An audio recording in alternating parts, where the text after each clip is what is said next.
જય શ્રી કૃષ્ણ વિદ્યાર્થી મિત્રો, હું ધર્મેશ કાતરિયા મારી યુટ્યુબ ચેનલની અંદર આપ સૌનું હાર્દિક સ્વાગત કરું છું. આગળના વિડીયોમાં આપણે ચેપ્ટર 8 ની વાત કરી હતી. આ વિડીયોની અંદર આપણે વાત કરવાની છે ચેપ્ટર 9 કે વર્તુળ. કે વર્તુળ કોને કહેવાય ને તેની આપણે સામાન્ય બેઝિક માહિતી મેળવતા જશું અને પ્રશ્નનું સોલ્યુશન કરતા જશું. તો અહીંયા મેં પહેલો પ્રશ્ન લીધો છે કે ઓ કેન્દ્રિત વર્તુળમાં જીવા AB બરાબર 5 છે. તો જીવા કેટલી આપણને આપી છે? 5 અને બીજી જીવા CD પણ 5 છે. તો ખૂણો COD 58 નો હોય તો ખૂણો AOB કેટલાનો થશે? જીવા સમાન તો ખૂણો કેટલો સમાન જ હશે, એટલે કે ઓપ્શન ડી.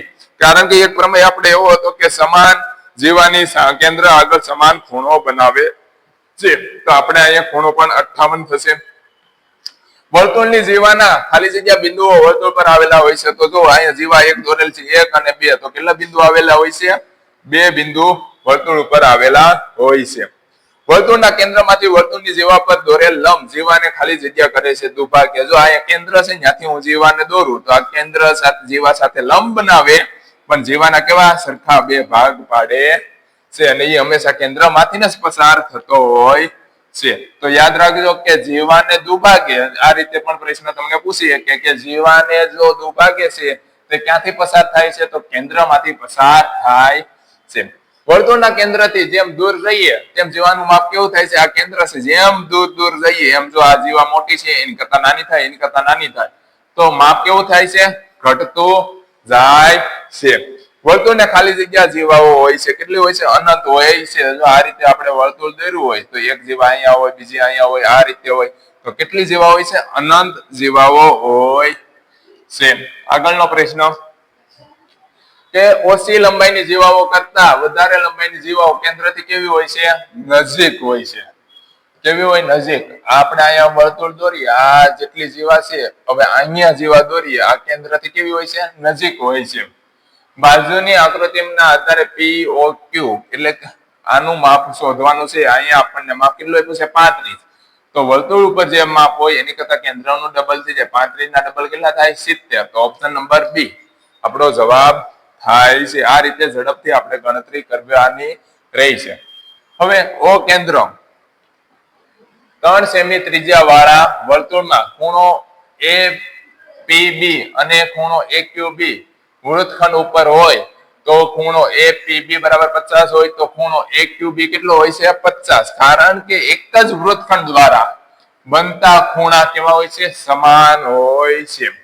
એવી રીતે 9મો પ્રશ્ન લીધો છે કે નીચેની આકૃતિમાં ખૂણો DAB એટલે કે આ ખૂણો આપણને આખો આપ્યો છે 60 અંશનો અને ACB કે ACB આ કેટલો આપ્યો છે? 70 નો. તો આપણે માગ્યો કયો છે? DBA એટલો ખૂણો માગ્યો છે. તો વિદ્યાર્થી મિત્રો, આ એક વૃત્તખંડ છે, એના દ્વારા આ 2 ખૂણા બને, એક આ ખૂણો ને એક આ ખૂણો. તો આ 70 નો હોય તો આ ખૂણો પણ કેટલાનો થાય? 70. 70 + 60 કેટલા થશે? 130. ત્રિકોણના ત્રણેય ખૂણાના માપનો સરવાળો કેટલો હોય? 180. તો કેટલો આવશે જવાબ? આપણો આવે છે 50. Option number A. હવે આગળના પ્રશ્ન જોઈએ એ જ રીતે કે જે ચતુષ્કોણમાં ચારે શિરોબિંદુ એક જ વર્તુળ ઉપર આવેલા હોય એને કેવા કહેવાય છે? સક્રિય ચતુષ્કોણ. કે એક જ વર્તુળ ઉપર ચારે ચાર બિંદુ હોય એને કહેવાય છે સક્રિય ચતુષ્કોણ. સક્રિય ચતુષ્કોણના સામસામેના ખૂણાનો સરવાળો 180 હોય છે. તો સક્રિય ચતુષ્કોણમાં ABCD માં ખૂણો A બરાબર 60 હોય તો ખૂણો C કેટલો? તો અહીંયા સક્રિય ચતુષ્કોણ આપ્યો, મેં તમને કીધું એમ કે સામસામેના ખૂણાનો સરવાળો કેટલો હોય? 180. 180 માંથી 60 જાય તો કેટલા આવશે? 120. તો ઓપ્શન નંબર D જવાબ આવશે. એવી રીતે સક્રિય ચતુષ્કોણમાં ખૂણો P અને R 60 નો છે તો PR એટલે કે ખૂણો P પણ સામેનો થાય છે ને ખૂણો R બે સામેના થાય 180 છે. આપણને કેટલા આપ્યો? ખૂણો P માઈનસ ખૂણો R બરાબર કેટલા આપ્યા? 60. કેન્સલ કરો એટલે કે 2 ખૂણો P 180 માંથી 60 એટલે કે 240. 2 વડે ભાગાકાર કરો એટલે 120. તો ખૂણો P કેટલો આવશે? 120 નો આવે છે. ને જ્યારે તમને ખૂણો R પૂછ્યો હોત તો કેટલો આવત? 60 અંશનો આવત. એવી રીતે આગળનો પ્રશ્ન છે કે સક્રિય ચતુષ્કોણ ABCD ના ખૂણાનું માપ 4:6:8:6 હોય તો ખૂણા C નું માપ કેટલું? તો આપણે ખૂણો A અને C એટલે કે પહેલો અંક અને ત્રીજો અંક 4 અને 8 12 થાય છે. બેનો સરવાળો કેટલો 180 વડે ભાગ્યા 12 કરો એટલે કેટલા આવશે 15. ખૂણા સી કેટલો છે 8. 8 ગુણ્યા 15 એટલે કેટલા આવશે તમારો જવાબ 120. ઓપ્શન નંબર એ. હવે ખાલી જગ્યાઓ આવે છે કે ઓ કેન્દ્ર વાળા વર્તુળમાં એક સમબાજુ ત્રિકોણ ABC આપેલ છે. તો આપણે અહીંયા દોરીએ એક વર્તુળ તેની ઉપર A B અને C સમબાજુ ત્રિકોણ આપેલ છે. તો બધા ખૂણા કેટલાના હોય 60 ના હોય. તો B અહીંયા O આપેલ છે તો BOC નું માપ કેટલું કે 60 ના ડબલ 120 અંશનો ખૂણો બને છે. એવી રીતે AB અને CD વર્તુળના વ્યાસ છે.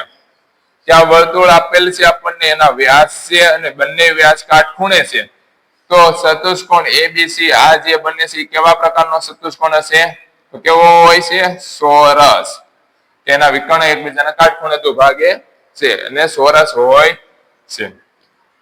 એવી રીતે આગળનો પ્રશ્ન જોઈએ કે ઓ કેન્દ્ર વાળા વર્તુળ ઉપર 3 બિંદુઓ A B C આવેલા છે. કે ઓ કેન્દ્ર છે આપણે વર્તુળ દોરીએ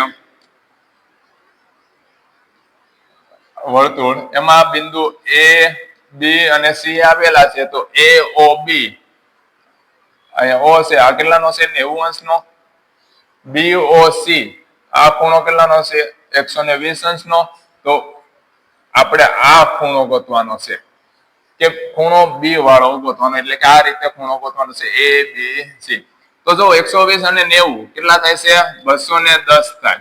તો આ ખૂણો કેટલાનો થશે 150 નો. 150 ભાગ્યા 2 કરો એટલે કે 75 નો. તો આપણને ખૂણો ABC કેટલાનો મળશે 75 અંશનો. હવે આવે છે ખરા ખોટા કે જો વર્તુળને 3 સમાન ચાપમાં વિભાજિત કરવામાં આવે તો દરેક ચાપ ગુરુ ચાપ મળે. આ ખરું. કારણ કે આપણે વર્તુળ દોરીએ એમાં A B અને C આ ચાપ લઈએ તો હંમેશા ચાપ કેવી મળે છે મોટી મળે છે. એટલે કે ટૂંકમાં કહી દે તો કે 360 ભાગ્યા 3 એટલે કેટલાની મળે 120 ની ચાપ મળે છે. તો એ કેવી હોય છે ગુરુ ચાપ. વર્તુળને ચોક્કસ સંખ્યામાં જીવવા હોય છે. ચોક્કસ નો હોય કેવી હોય છે અનંત હોય છે. તો આ વિધાન કેવું થાય છે ખોટું.